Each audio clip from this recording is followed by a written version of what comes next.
हम दोनों भाई झारखंड में ही शादी करेंगे, चाहे गोलू भैया चाहे हम, और दोनों एक ही दिन करेंगे। तुम झारखंड में शादी जरूर करोगे लेकिन हम तुम्हारा बारात गोरखपुर जाएंगे।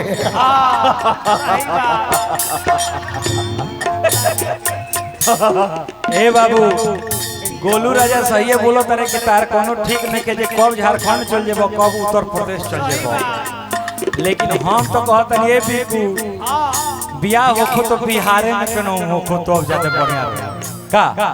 हम लोग दोनों का भी सेट है ना झारखंड। गलती हो गई, गलती बोलाई बियाह इनकर झारखंड में हुई, रिसेप्शन गोरखपुर में हुई। अब ठीक बनू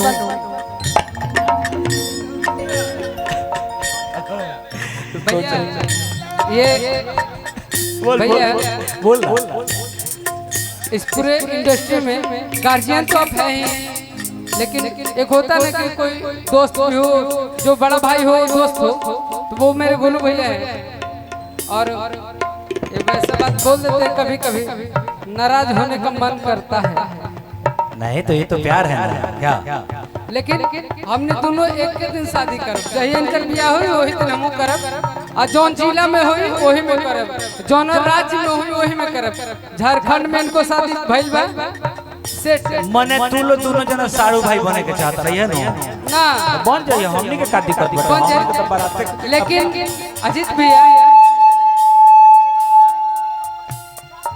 अभी बोल के कहता रहे का यार ये कहता रहे, लेकिन इनका जाओ वही हम तो कोनो बात नहीं के एक साथ एक लाइन एक साथ साथ गाते।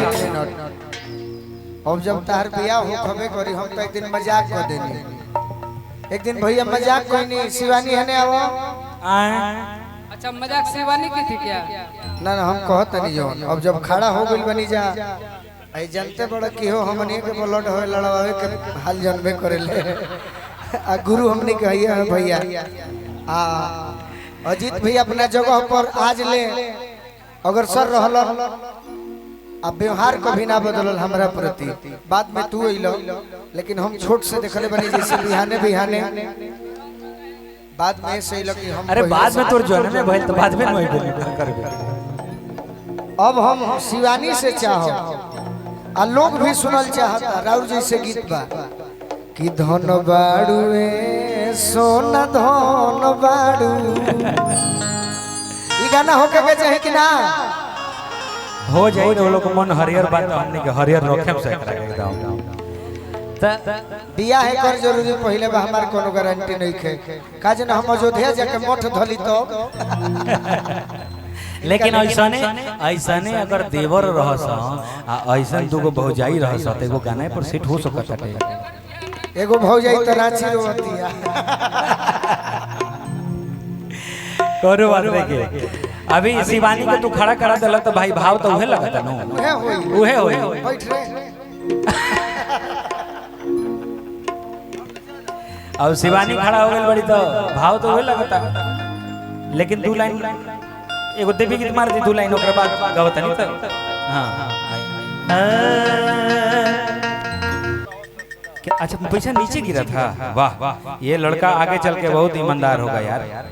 दोसर रही तो बगली में घसेटी थेंगा आ लेके सब रहे मोटे में चॉकलेट खरीदे पहुंच जाए। लेकिन मैं बेटा ये तुम रखो और मैं अपने तरफ से तुमको और मिला के दूंगा। ये रखो बेटा रखो।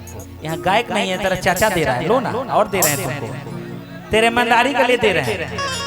तू इतना ईमानदार है कि तेरे ईमानदारी के लिए दे रहे हैं।